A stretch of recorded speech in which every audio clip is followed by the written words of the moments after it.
Texto de 2 Pedro, segunda carta de Pedro, capítulo de número 3.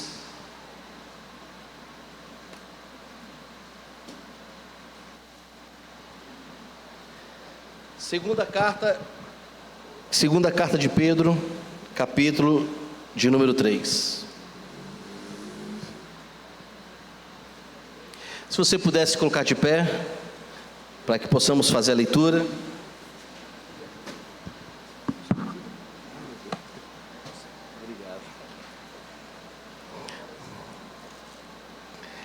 Segunda carta de Pedro, capítulo de número 3, a partir do verso de número 11, está escrito assim: uma vez que tudo será assim desfeito, vocês devem ser pessoas que vivem de maneira santa e piedosa, esperando e apressando a vinda do dia de Deus. Por causa desse dia, os céus incendiados serão desfeitos, e os elementos se derreterão pelo calor. Nós, porém, segundo a promessa de Deus, esperamos novos céus e nova terra. Você pode repetir comigo essa parte do verso de número 13? Nós, porém, que esperamos novos céus e nova terra, nos quais habita a justiça.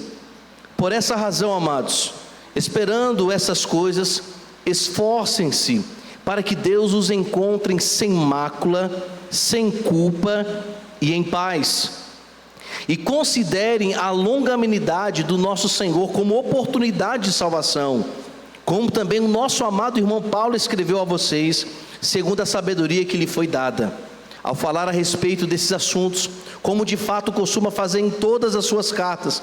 Nelas há certas coisas difíceis de entender, que aqueles que não têm instrução e são instáveis tertuparão, como também tertuparão as demais escrituras, para a própria destruição deles. Portanto, vocês, meus irmãos amados, visto que já sabem disso, também tenham cuidado para que não sejam arrastados pelo erro desses insubordinados e caiam da posição segura em que se encontram. Pelo contrário, cresçam na graça e no conhecimento de nosso Senhor e Salvador Jesus Cristo. A Ele seja a glória, tanto agora como no dia eterno. Pai, aplica em nós a Tua palavra, porque é a Tua palavra. A Tua palavra é santa, é instrutiva, ela nos faz discernir o que é certo e o que é errado, ela nos mostra a verdade que devemos seguir, e também, Senhor, pela verdade podemos perceber as mentiras, pela verdade podemos perceber o engano, e é por isso que rogamos o Senhor nessa noite, ó Senhor, dá-nos a Tua graça e que Teu Espírito Santo fale aos nossos corações. É assim que nós oramos, no nome santo e eterno de Jesus, e todos dizem... Amém. Pode se assentar.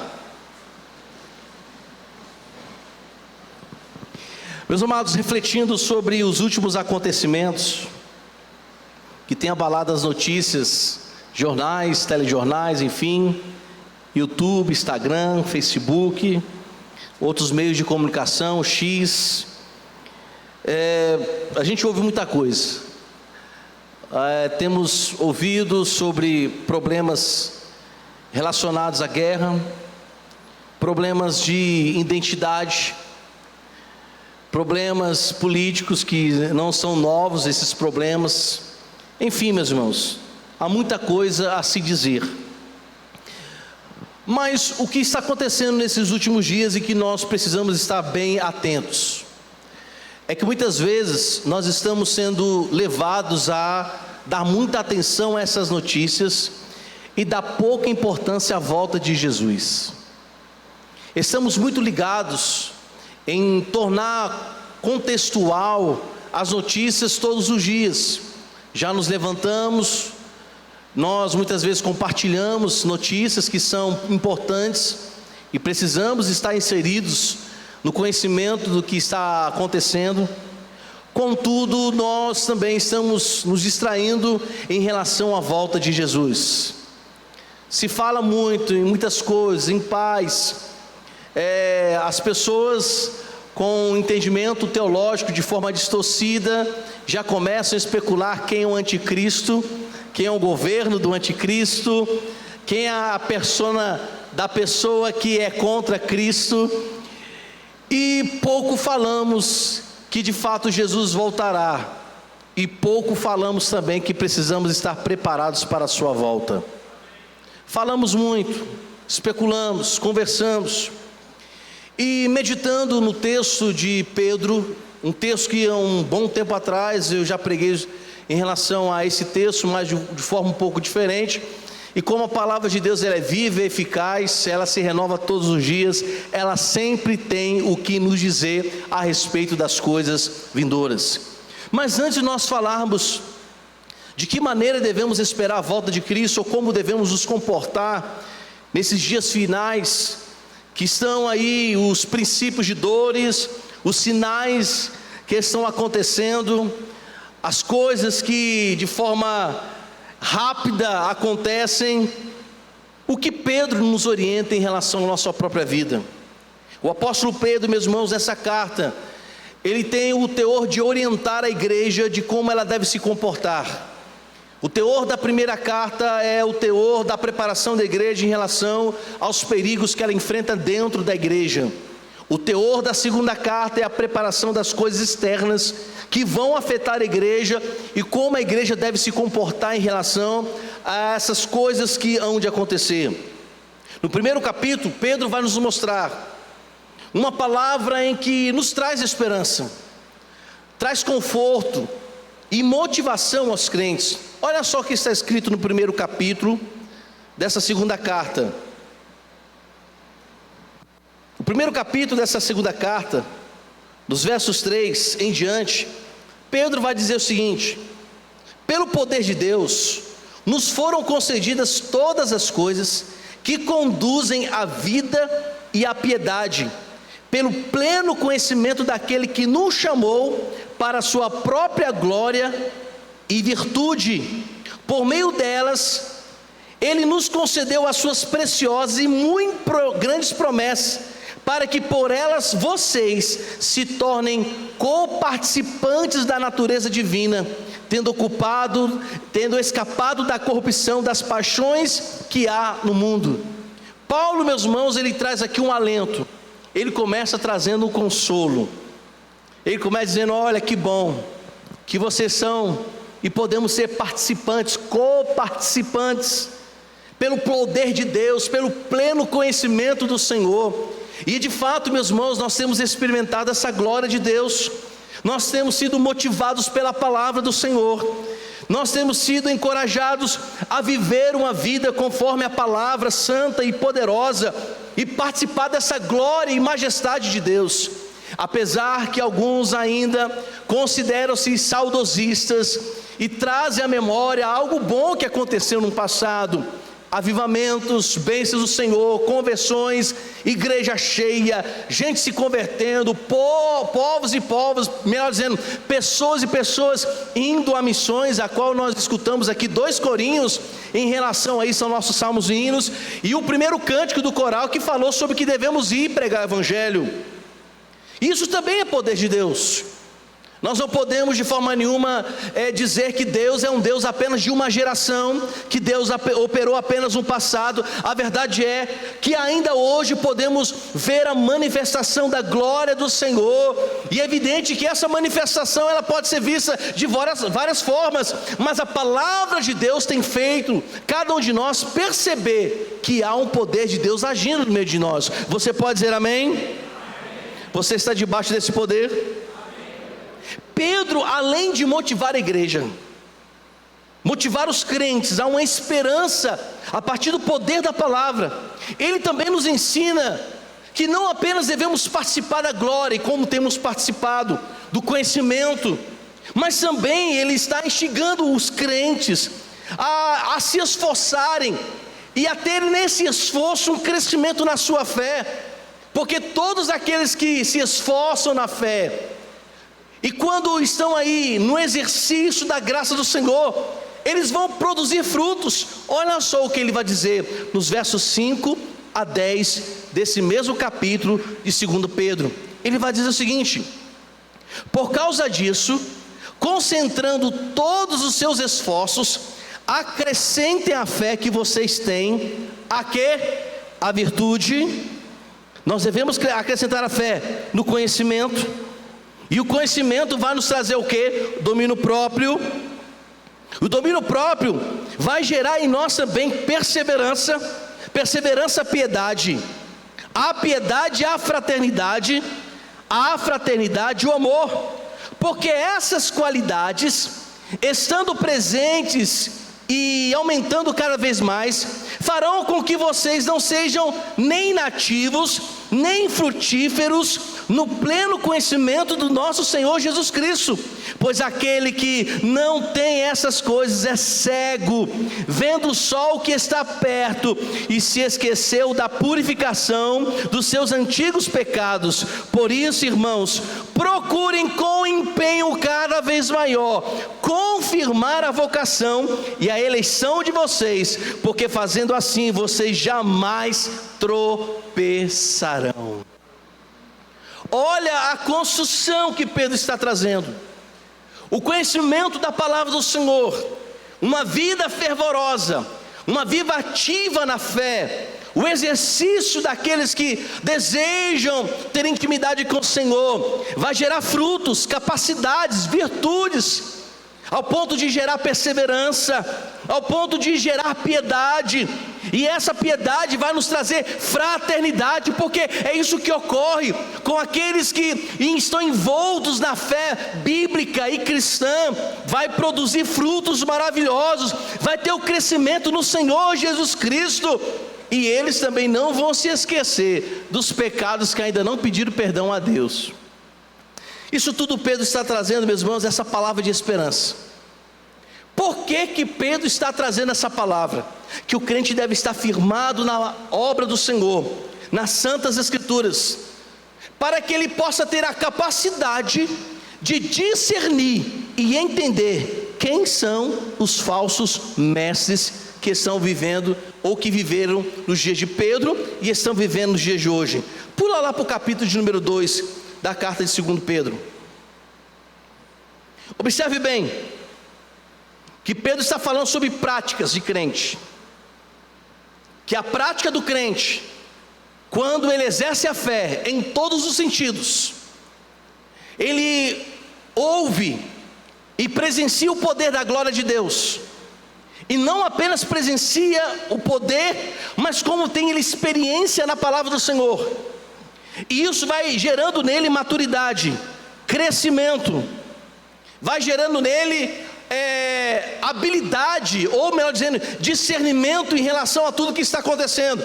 Ele não fala mais besteira, ele não interpreta as coisas de forma má, ele consegue enxergar plenamente tudo o que está acontecendo, ele absorve a vontade do Senhor, se podemos dizer assim, e ele começa a entender que tudo que está acontecendo neste mundo é porque Jesus Cristo está voltando. Ele não está alheio, não está indiferente ao que Cristo nos falou em Mateus capítulo de número 24, sobre os princípios das dores, ao que Lucas escrevendo em Lucas capítulo 21, em relação ao que iria acontecer nos finais dos tempos.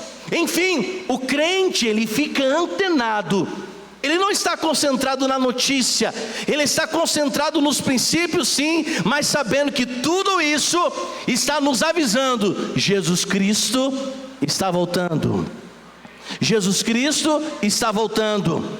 Aí nessa palavra que estamos tendo, que Jesus Cristo está voltando, ao mesmo tempo as santas escrituras também está nos dizendo: vigiem, orem, percebam sinais, eu estou voltando. Prepara a tua vida, alinhe o teu coração, santifique-se, volte para as práticas do Evangelho.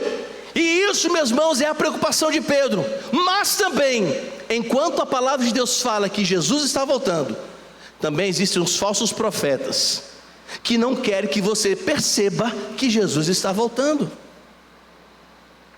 Porque os falsos profetas, e nós vamos ver aqui na segunda carta de Pedro, no capítulo 2, que a ideia dos falsos profetas é tentar engodar o crente, dizendo o seguinte: não, Você não deve se preocupar com o final do tempo. Ainda há muita prosperidade na tua vida nessa terra. Ainda dá uma levada. Deus ainda vai te dar muita prosperidade. A maior prosperidade do crente é saber que o Senhor Jesus Cristo, Ele, meus irmãos, providencia para nós aquilo que necessitamos. Mas os falsos profetas não. Olha, não se preocupe, você não precisa colocar a tua vida em ordem.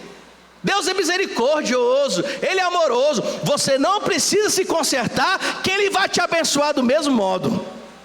Isso é engodo, meus irmãos. Isso é engano. Vamos ver o que Pedro está nos orientando, tirando o foco da igreja em relação à volta de Cristo e nos fazendo permanecer neste mundo.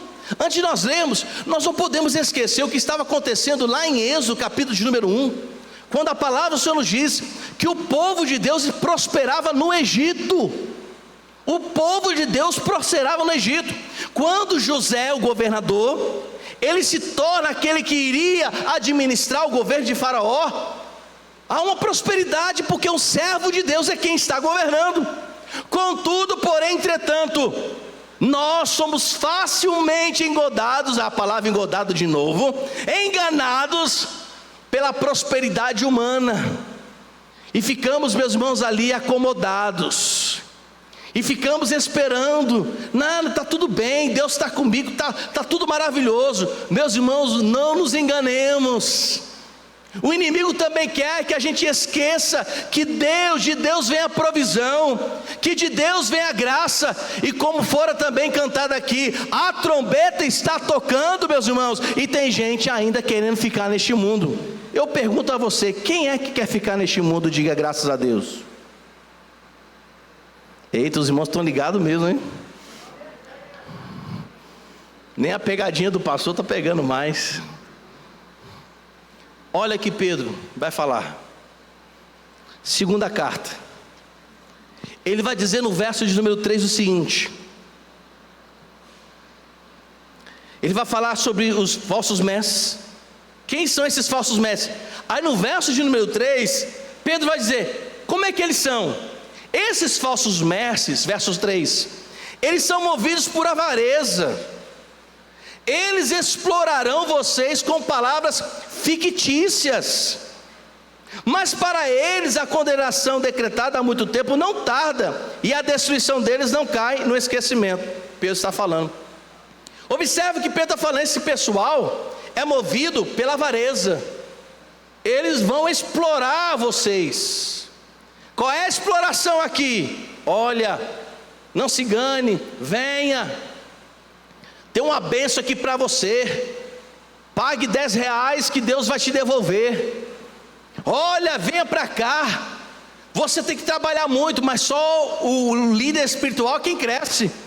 Eles são movidos por avareza, eles querem dinheiro, eles não querem que a igreja esteja bem, eles não querem que a igreja esteja saudável espiritualmente, eles não têm esse interesse. Tem muitas igrejas evangélicas a qual seus pastores não estão preocupados no crescimento espiritual dos seus fiéis. Por quê? Porque sabe que o dia que a palavra de Deus for pregada, eles saem da igreja.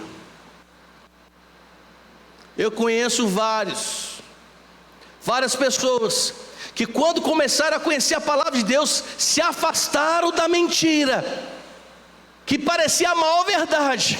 Mas quando conhecem a palavra, bendisse o Senhor Jesus Cristo, conhecereis a verdade, e a verdade o que faz conosco? Libertará. Os falsos mestres não querem que você se prepare para a volta de Jesus Cristo. Eles não têm interesse nisso. Tanto é que no capítulo de número 3, Pedro vai combater aqueles e alguns dos cristãos que nem mais estão aguardando a volta de Jesus Cristo. Nada mudou neste mundo, tudo está igual, tudo está parecido, nada muda. São pessoas que não olham mais para os céus, são pessoas que não olham mais para a eternidade, são pessoas que não estão preocupadas com mais nada do que o Senhor disse em Apocalipse sobre a questão da sua volta. Eles não estão preocupados com isso.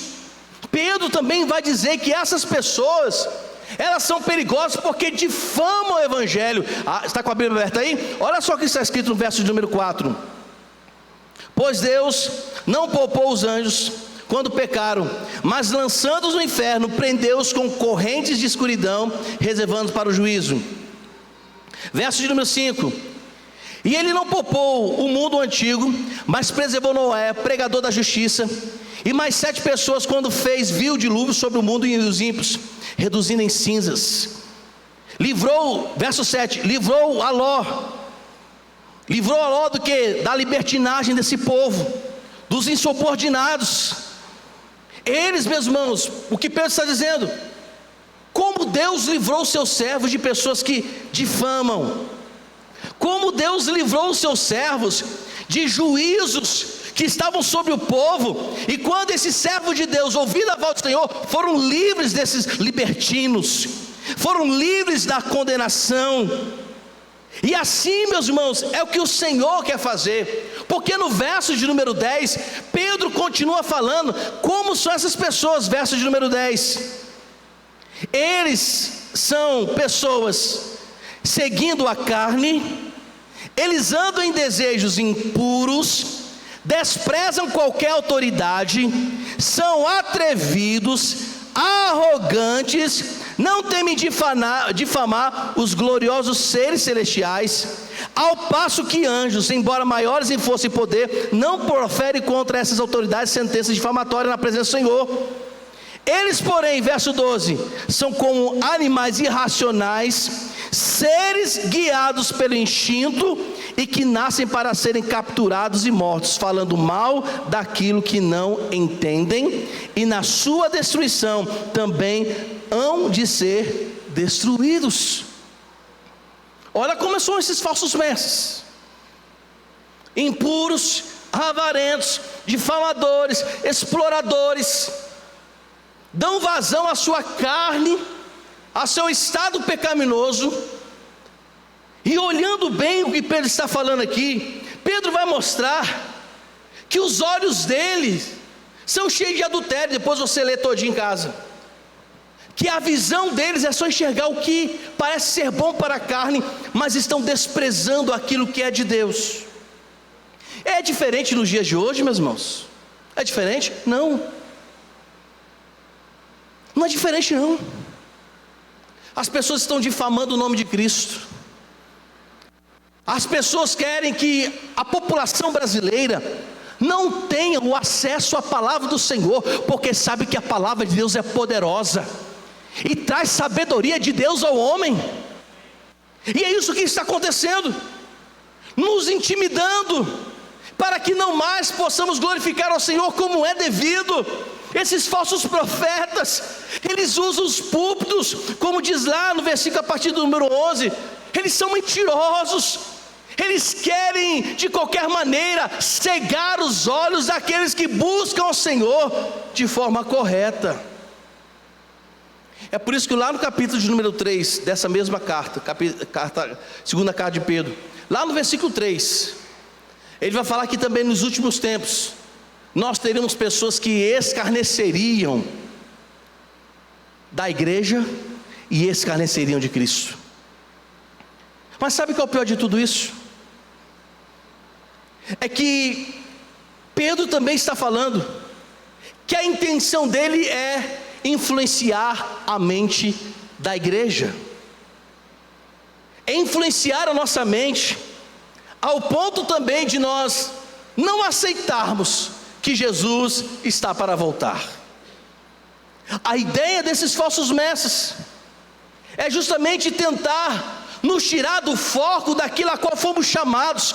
Isaías capítulo de número 7 diz que o Senhor nos criou, melhor dizendo, capítulo 43 verso 7, que o Senhor nos criou, nos formou como um povo para a sua glória. O Senhor chama a igreja para adorar o Senhor e proclamar o Evangelho. O Senhor proclama a sua majestade através da sua igreja, dos seus filhos, para mostrar ao mundo pecador e perdido que enquanto Jesus não volta, ainda há salvação na terra. Enquanto a gente não morre fisicamente, ainda há salvação para o crente, ainda há salvação para o mundo. Talvez você chegou aqui nessa noite e fala: pastor, eu não acredito mais que Jesus pode transformar. Melhor dizendo, eu não acredito que o meu marido pode se transformar, eu não acredito que minha esposa pode ser transformada, eu não acredito que o meu filho nessa altura poderá ser transformado. Meus irmãos, o Senhor Jesus Cristo, pelo seu Santo Espírito, Ele convence o pior dos piores dos pecadores. Não há ninguém, eu costumo brincar, que quando Jesus passou Moisés, pega o cidadão de morro abaixo, não tem ninguém que para. Não tem ninguém que para. Olha aí, ó. Quando Jesus, meus irmãos, Ele realmente entra na vida do cidadão, não tem Satanás que para o agir de Deus, porque agindo Deus, quem impedirá? Agindo o Senhor, quem impedirá? Por isso Pedro, no capítulo de número 1, ainda no verso de número 19, o que ele vai dizer para nós? Que nós devemos dar atenção à palavra de Deus e lembrar das verdades que já são reveladas a nós. Olha só o que diz o verso 19, capítulo 1: assim, temos ainda mais segurança a palavra profética, e vocês fazem bem em dar atenção a ela, como uma luz que brilha em lugar escuro, até que o dia clareie e a estrela da alva nasça no coração. Pedro está dizendo: deem atenção à palavra. E qual é a palavra profética? São as santas escrituras reveladas a nós. O que devemos dar atenção? As escrituras que nos fazem crescer em graça, em conhecimento. Devemos dar atenção à palavra do Senhor, porque ela é poderosa para que o homem saiba discernir os tempos e as épocas. No capítulo de número 3, verso de número 2, Pedro ainda continua falando: vocês devem se lembrar das palavras que anteriormente foram ditas pelos santos profetas, e também se lembrem do mandamento do Senhor e Salvador, que os apóstolos de vocês lhes ensinaram. O que Pedro está dizendo? Vamos nos lembrar o que foi dito no Antigo Testamento, mas também não esqueçamos o que está escrito no Novo Testamento. O que Pedro está dizendo? Leiam a palavra, o Antigo e o Novo e o Antigo. Para quê? Para que possamos estar bem afiadinhos, e o dia que Jesus voltar, saibamos que de fato Ele veio nos buscar. Hoje de manhã, eu brincando com o pastor Moisés, a correada foi grande, pastor. Foi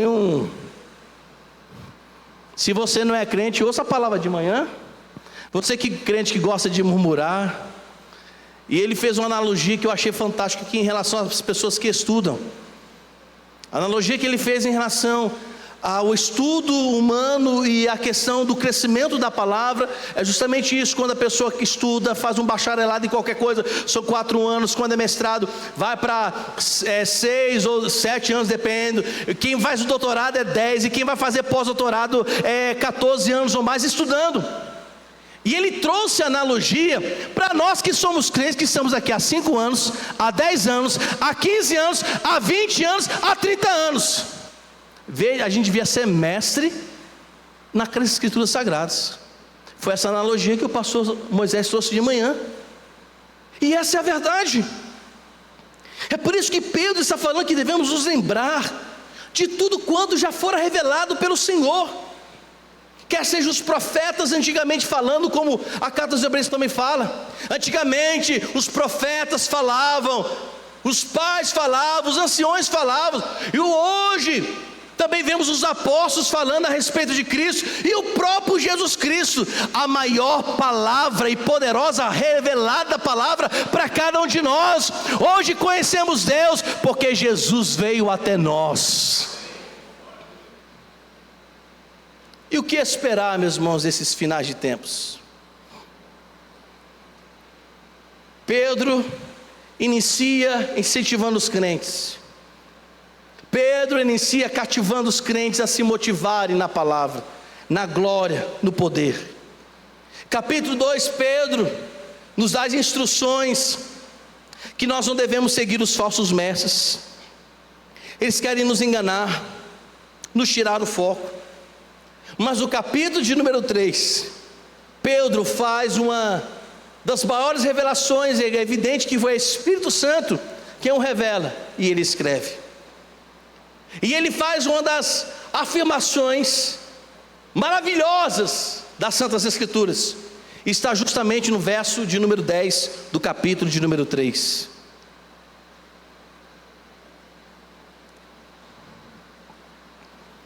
O que diz a palavra do Senhor?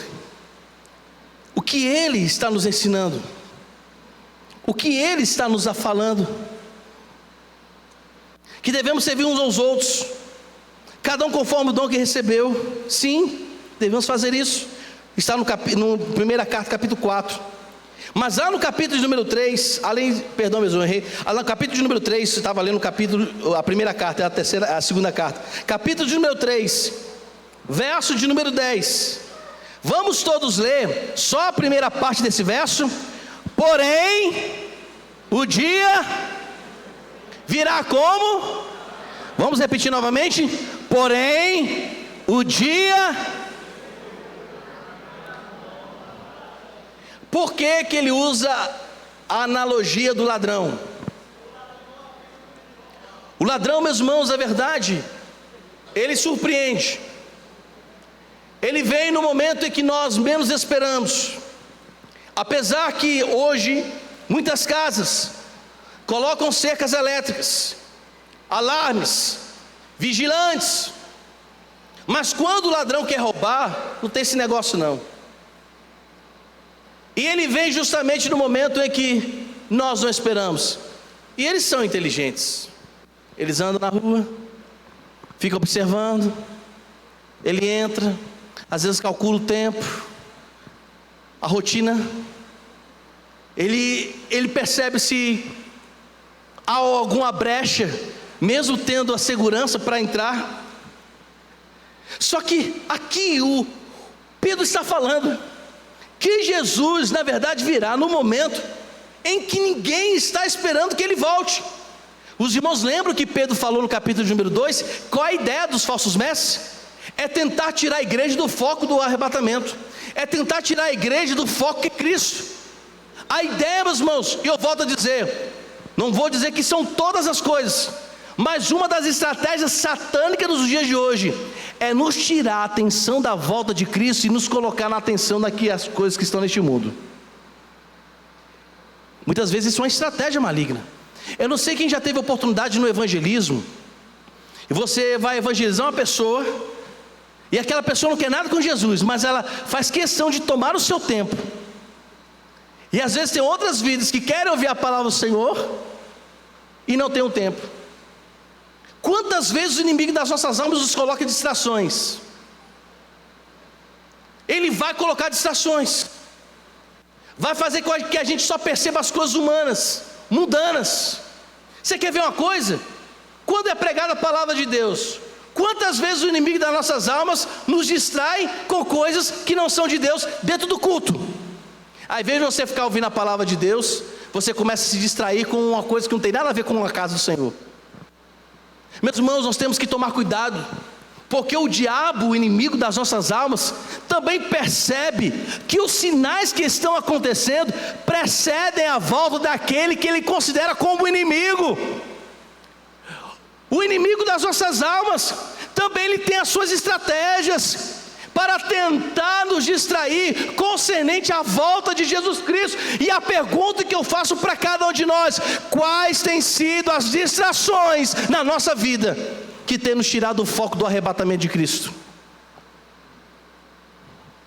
Fazendo com que a gente peque, fazendo com que a gente faça aquilo que não é devido. Estamos preocupados com as coisas deste mundo, e a palavra de Deus falando, Jesus Cristo dizendo, a mensagem é falada, é pregada, mas estamos distraídos demais para ouvir. Não é à toa que as Santas Escrituras diz que nos últimos dias as pessoas, quando ouvirem a palavra do Senhor, vai ser como comichões no ouvido. Não, quero ouvir isso não. Pedro fala: Jesus está voltando, e vai voltar num período em que muitas pessoas estarão distraídas demais para perceber isso. Agora é evidente, segundo Apocalipse capítulo de número 1, fala que quando Jesus voltar, todo olho verá. A questão aqui, meus irmãos, é a preparação da distração em relação a colocar a vida no altar, em viver uma vida de santidade e piedade que agrade ao Senhor, porque o dia que Jesus voltar, meus irmãos, o arrebatamento é como se fosse um julgamento. Bem, quem vai ser arrebatado? Aqueles que se encontram em primeiro lugar com seus nomes escritos no livro da vida. Quem será arrebatado? Aqueles que com vida santa e piedosa andam em obediência à palavra do Senhor. Mas Deus não é misericordioso? É. Ao mesmo tempo que Deus aplica a misericórdia, está aplicando a justiça. E quando Ele aplica a justiça, Ele aplica a misericórdia. Não há dualismo entre misericórdia e justiça de Deus. Deus não faz separação entre misericórdia e justiça. Quando Ele aplica misericórdia, Ele está aplicando justiça. E volta a dizer, e quando Ele aplica a justiça, Ele está aplicando a misericórdia. Somente Deus é que tem essa poderosa capacidade de fazer. Porque quando nós seres humanos aplicamos a misericórdia, muitas vezes esqueçamos a justiça. E quando a gente quer aplicar a justiça, a gente não consegue muitas vezes aplicar a misericórdia. Só Deus é quem pode fazer isso. E graças a Deus por isso. Mas Pedro está falando: o Senhor virá, o dia do Senhor virá. E nesse dia que o Senhor virá, o que vai acontecer? O presbítero Walter, ele falou aqui inicialmente sobre Salmo 19. Os céus proclamam a glória de Deus, o firmamento anuncia as obras das suas mãos. Nesse dia do Senhor, Pedro nos revela, pelo Espírito Santo, que os céus serão abalados por causa da volta desse dia do Senhor. O dia da criação sofrerá abalos. Olha só o que ele vai dizer na parte B do verso de número 10 do capítulo de número 13, a qual nós lemos: naquele dia os céus passarão com grande estrondo, e os elementos se desfarão pelo fogo, também a terra e as obras que nela existem desaparecerão. Mas preste atenção aqui. Pedro está mostrando como será o dia do Senhor. Haverá um grande abalo. E esse abalo, meus irmãos, tanto vai influenciar a terra, como vai influenciar os céus. Você depois em casa lê com calma o capítulo 3, você vai perceber que no início Pedro está argumentando contra aqueles que não têm mais a esperança da promessa da volta de Jesus Cristo. Ele está demorando, ele não vai vir, tudo está da mesma forma. Aí Pedro, ele argumenta lá de Gênesis 6 sobre o dilúvio. Ele fala assim: antigamente a terra sofreu um dano, houve um dilúvio, as comportas, o abismo do mar se abriram, torrentes de águas desceram das nuvens, e houve um dilúvio. Mas preste atenção, no dilúvio o céu não foi abalado, os elementos não foram abalados, os firmamentos. A única coisa que foi abalada foi a terra. A terra sofreu o abalo do dilúvio. Então Pedro está falando, realmente aquilo aconteceu, mas preste atenção, nessa volta do dia do Senhor não vai ser como o dilúvio não. Antes a terra foi abalada, os continentes foram abalados, as placas tectônicas foram abaladas pela pressão da água, a vegetação, a flora, a fauna foram afetados. Os rios já não existiam porque foi um grande oceano. Mas agora, no dia do Senhor, para aqueles que não têm Cristo como seu Salvador, preste atenção que eu vou falar, será um terrível dia para essas pessoas. Será o pior dia da sua vida. Será o dia calamitoso, escuro, trevoso, tenebroso. E perceba bem que não apenas Pedro fala em sua carta, mas o Antigo Testamento também fala sobre esse dia do Senhor. Em Isaías capítulo de número 13, versos 9 a 13, o profeta Isaías profetiza da parte de Deus as seguintes palavras: eis que vem o dia do Senhor, dia cruel, com ira e ardente furor, para fazer da terra uma desolação e exterminar dela os pecadores, porque as estrelas e as constelações dos céus não darão a sua luz, o sol logo ao nascer se escurecerá, e a lua não fará resplandecer a sua luz. Castigarei o mundo por causa da sua maldade, e os perversos por causa da sua iniquidade. Farei cessar a arrogância dos atrevidos, e abatirei o orgulho dos violentos. Verso 12: farei com que as pessoas sejam mais escassas do que o ouro puro, mais raras do que o ouro de Ofir. Portanto, farei estremecer os céus, e a terra será sacudida do seu lugar, por causa da ira do Senhor dos exércitos, e por causa do dia do seu ardente furor. Joel capítulo de número 2, versos 1 e 2, o profeta Joel também profetiza da parte de Deus: toquem a trombeta em Sião, e dei o alarme no meu santo monte, que todos os moradores da terra tremam, porque o dia do Senhor está chegando, já está próximo. É dia de trevas e escuridão, dia de nuvens e densas trevas, como a luz do amanhecer sobre os montes. Assim se difunde um povo grande e poderoso, como nunca houve igual desde os tempos antigos, nem haverá outro depois dele pelos anos seguintes, de geração em geração. As mesmas palavras no livro de Sofonias é proferido. Então perceba, meus irmãos, que esse dia do Senhor é um dia calamitoso para aqueles que não se encontram na presença do Senhor.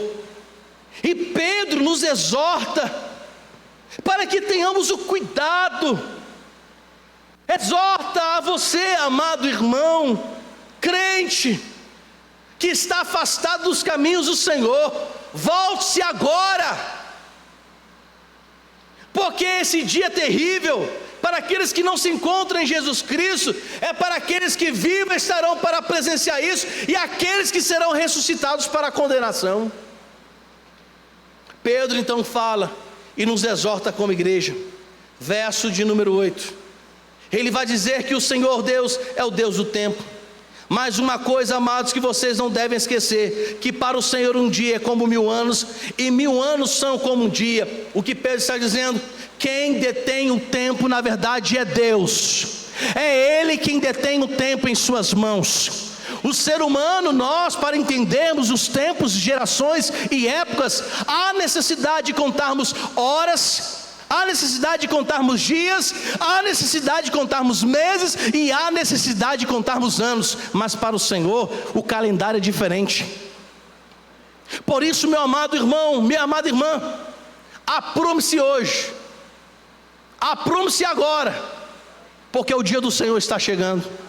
Verso de número 11, Pedro nos exorta a viver uma vida de santidade. Olha só o que ele escreve no capítulo de número 3, verso de número 11: uma vez que tudo será desfeito, vocês devem ser pessoas que vivem de quê? Como? De maneira santa, e o que mais? E piedosa. Devemos viver de maneira santa e piedosa. Meus irmãos, já não há mais como vivermos em pecado. Já não temos mais tempo de ficar pensando como você, ó homem, está pensando pegar aquela jovem e dizer assim: é hoje, e quer cometer o pecado. Já não há mais tempo, você que talvez nas redes sociais agora ou depois está me escutando, que talvez você que vive uma vida que fica furtando as coisas que não são suas, queira tirar a vida de alguém por vingança ou por crueldade. Você, amada irmã, que tanto está aqui ou que está ou irá me assistir depois, coloque a sua vida em ordem. Você que está procurando tirar o marido dessa mulher. Não. Você que está procurando fazer aquilo que é mal, não faça, porque o dia do Senhor está chegando. Nós, igreja, já não temos mais tempo de ficar com picuinha dentro da igreja. Já não há mais tempo de murmuração, já não há mais tempo de ficar com cara chateada. É tempo de santidade, é tempo de vida com Deus, porque o dia do Senhor está chegando. Aleluia! Dá um grito aí, pastorzão. Maranata, que estou com saudade. Maranata! Eu já estava com saudade. A última vez que eu ouvi foi ano passado, pastorzão. Verso de número 18.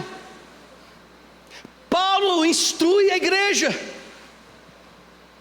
que não há mais tempo de crescer em besteira, já não há mais tempo de, meus irmãos, colocar o coração naquilo que não presta, já não há mais tempo de ficar pensando naquilo que não é edificante. Pedro está dizendo à igreja: oh, meus irmãos, vocês devem crescer na graça, diga glória a Deus, no conhecimento do Senhor e Salvador Jesus Cristo. Então é tempo de crescermos na palavra, de vivermos a palavra, experimentarmos a palavra, porque o dia do Senhor está chegando.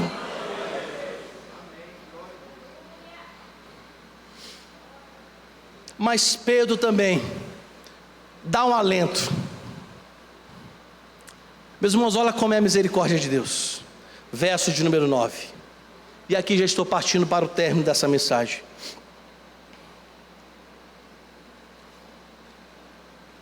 Eu não sei, e ninguém poderá dizer o dia exato que Jesus vai voltar. Apesar que tem alguns aí, como é necessário conhecermos a teologia sistemática, é necessário. Para os irmãos terem ideia, eu tenho um posicionamento escatológico em relação ao volta de Jesus. Eu tenho um pensamento tribulacionista. Eu tenho um pensamento milenista, assim como o pastor Moisés também, entendimento tem. São questões importantes para organizar a nossa mente. É importante. Aí, né, pré, meso, pós, milenistas, né? São coisas que são discutidas no seminário, que de vez em quando dá briga. O irmão fica pensando em dar uma voadora no peito do outro irmão porque pensa diferente. Não é assim? E fulano mete as palavras sem respeito e joga na cara: você está errado porque a Berkoff diz isso, Wayne Gruden diz isso, porque Zacarias isso, aquilo lá. Meus irmãos, a teologia sistemática, ela é necessária para a igreja. Ela é necessária.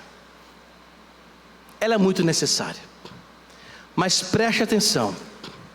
Somente que de fato quem vai saber que Jesus vai voltar não são os pré-tribulacionistas, nem os meso-tribulacionistas, nem os pós-tribulacionistas, nem os amilenistas sabem.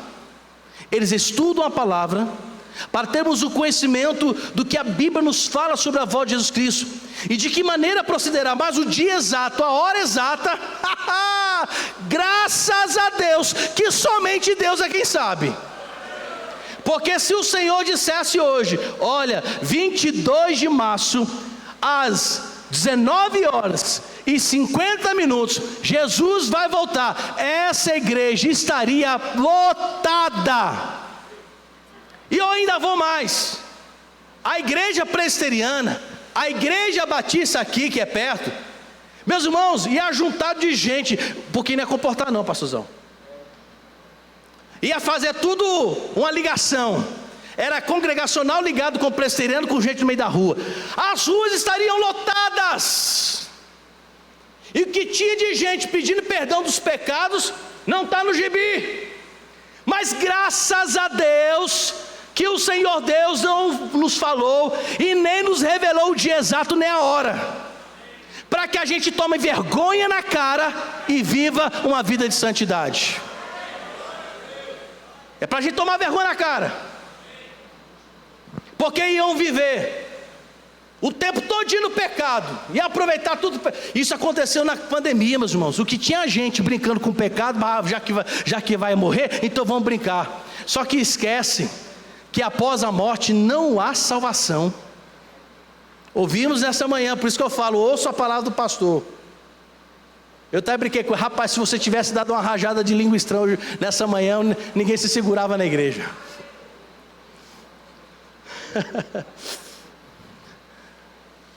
E é verdade, meus irmãos, nós ouvimos essa manhã sobre isso também. Nós precisamos nos preparar, meus irmãos. Precisamos estar atentos. Não é hora de ficar brincando. Ah, vamos pecar, depois Deus vai me perdoar. Pecado premeditado não há perdão de Deus. Para ter perdão de Deus, você precisa confessar pecado e deixar. E as pessoas brincando. E a morte, e foi falado, eu estava lembrando aqui, foi falado amanhã sobre o purgatório. Realmente o purgatório não tem poder de santificar ninguém.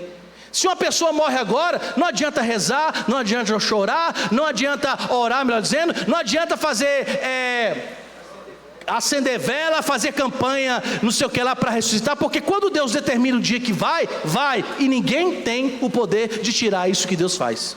Só que depois da morte, ninguém pode orar para que você seja salvo. Ninguém pode. Até a chuva que está descendo está confirmando isso. Ninguém pode. Não há sequer um pastor, por mais poderosamente usado por Deus, ele pode te salvar, ou poderá pregar o evangelho após a morte. Mas volta aqui para o texto. Mas Deus é tão bom, que Pedro ainda dá um acalento, um refresco, como essa chuva desce para os nossos corações. Olha só o que Pedro está falando no verso de número 9. O Senhor não retarda a sua promessa, ainda que algum julgue demorado. Pelo contrário, Ele é o quê? Longânimo. Em algumas versões pode estar aí, paciente com vocês, não querendo que ninguém se perca. Olha só que Deus misericordioso. Deus ainda está sendo paciente, está dando oportunidade. Olha aqui o evangelho. Olha aqui a palavra. Eu estou sendo paciente porque eu amo vocês. Eu ainda não enviei o meu filho porque eu quero que vocês entendam que sem Jesus não há salvação. Eu quero que vocês entendam que ainda hoje há salvação neste lugar, que ainda há tempo de confessar aquele que pode nos livrar da condenação eterna. Aleluia! Ainda há tempo de confessar com os lábios que só Jesus Cristo é o Senhor, só Ele é o caminho, a verdade e a vida, e ninguém pode ir até Deus a não ser por Ele. Aleluia! Ao Senhor! Quais são as instruções de Pedro à sua igreja? Enquanto ele não volta, que não sabemos o dia, Pedro nos exorta: espere no Senhor. Verso de número 12. Olha só, está escrito no verso de número 12: esperem, e também apressa a vida do Senhor Deus. Nessa primeira parte, Pedro está falando: olha, espera no Senhor. A ideia da espera não é, a ideia aqui dessa palavra não é acomodar, não é aguardar que tudo aconteça e você não fazer nada. O contexto da palavra espera dá a ideia de que devemos confiar no Senhor, que devemos guardar a nossa vida nele, que devemos nos entregar a Ele, confiar nele. Essa é a ideia de espera. Não é o comodismo, não é parar, não é ficar vendo tudo acontecendo e fazer nada. Tanto é que na segunda palavra aí, esperando e apressando, e a ideia de apressar, eu já disse aqui os irmãos, segundo o comentarista Barker, fala que a ideia aqui é que a igreja, já que está esperando no Senhor, já que quer que Ele volte, já que Ele quer que as trombetas sejam soadas, os anjos soando, o Senhor Jesus Cristo desça nas nuvens, chame a igreja para ser arrebatada. Ele está falando: então, meus irmãos, você deve guardar no Senhor, mas também você deve pregar o evangelho a toda criatura. Você não apenas deve confiar no Senhor, mas você deve levar essa palavra do evangelho para que outras pessoas também confiem naquele que é Senhor, que é Salvador, Remidor, poderoso, sustentador, Cristo, Filho do Deus vivo. ele está falando evangelizem. No verso de número 14, Pedro também fala à igreja: olha, vocês também devem se esforçar. Diga para o seu irmão: se esforce, meu irmão. Não pare, meu irmão. Verso de número 14, Pedro fala: por essa razão, amados. Que razão? Que razão? Você vai ver daqui a pouquinho. Que nós devemos nos esforçar. Que não devemos ficar apáticos, sentados no banco e esperando as coisas acontecerem. Como foi falado de manhã, como preguiçosos e não querendo crescer no Senhor. Não, devemos nos esforçar, meus irmãos. O reino de Deus também é ganho com esforço. Tem dia, meus irmãos, que realmente a saúde não nos permite estar na casa do Senhor.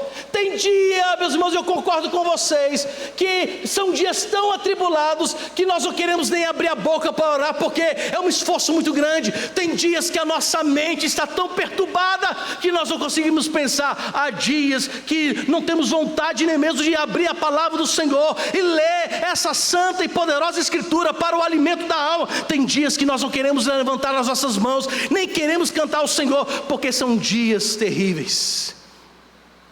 Mas Pedro está falando, igreja, se esforcem. Por que ele está falando que devemos esforçar?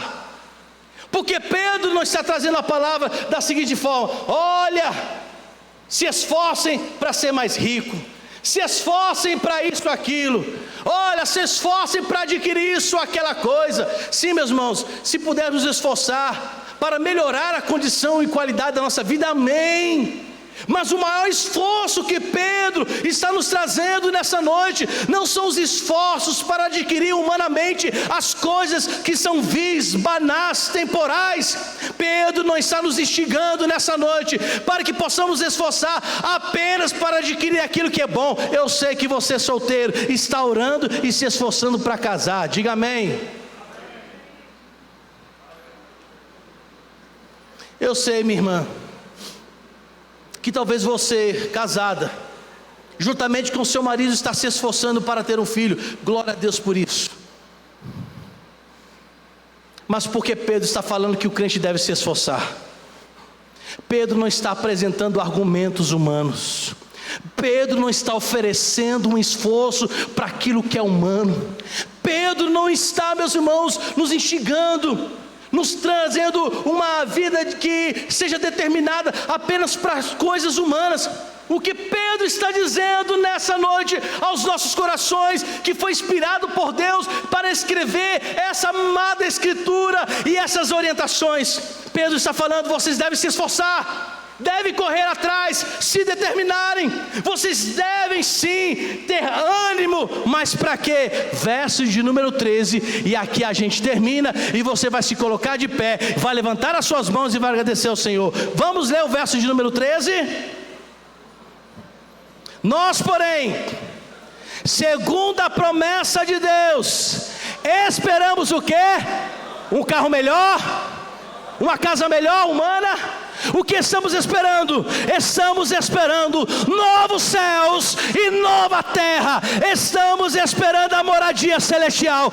Estamos esperando o dia de Jesus voltar e dizer aos seus filhos: entrem no gozo do seu Senhor. Aleluia! Você pode se colocar de pé, levantar suas mãos e agradecer ao Senhor. Há uma morada celestial nos esperando. Há um lugar, meus irmãos, como diz João em Apocalipse 21, lá não há choro, não há ranger de dente, lá não existe lágrimas de dores, lá a presença do Senhor é real, lá veremos o Senhor Deus face a face, lá estaremos juntos para glorificar aquele que é Senhor sobre todos nós. Nessa moradia, meus irmãos, é melhor do que Dubai, é melhor do que Ilhas Canárias, é melhor do que Campina Grande. As praias do Nordeste não se comparam com a beleza e o esplendor dessa cidade. Nem a Europa, nem os lugares que são colocados no Instagram, com suas maravilhas, a qual o próprio Deus, quem criou os céus e a terra, fez Eis a majestade do sol, o esplendor da lua, como fora lido, e esses firmamentos proclamam a glória do Senhor, a beleza da terra, cada um com as suas peculiaridades. É o Cariri com algo diferente do Curimataú, é a Paraíba com coisas diferentes de São Paulo, é o Brasil com um clima diferente de outros países, mas nada disso se compara à glória e à majestade dos novos céus e da nova terra. E isso tudo acontecerá quando Jesus descer nas nuvens, e Ele chama: venham, venham, venham, venham. Você pode dizer o seu nome bem alto? Jesus está falando: venham, diga o seu nome bem alto.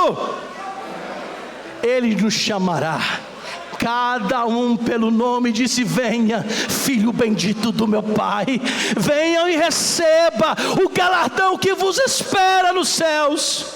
Ó Senhor, nós te louvamos e somos gratos, porque o Senhor é bom e a sua misericórdia dura para sempre. Te louvamos, ó Deus, porque todas essas coisas anunciam a coisa mais maravilhosa de todos os tempos: é a chegada do Salvador. Nas nuvens, glorioso tu estarás nas nuvens, como tu és, Jesus. Mas eu te peço, Senhor, prepara-nos para que um dia nos encontremos contigo nos ares, ó Deus, que os nossos corações, mentes, que a nossa vida esteja aprumada, para que quando o dia o Senhor nos chamar, prontamente responderemos: já estou indo, Jesus, já estou indo, e com corpos glorificados, ó Deus, estaremos junto de ti, ó Pai Celestial. Peço ao Senhor, ó Deus, tira de nós o engano.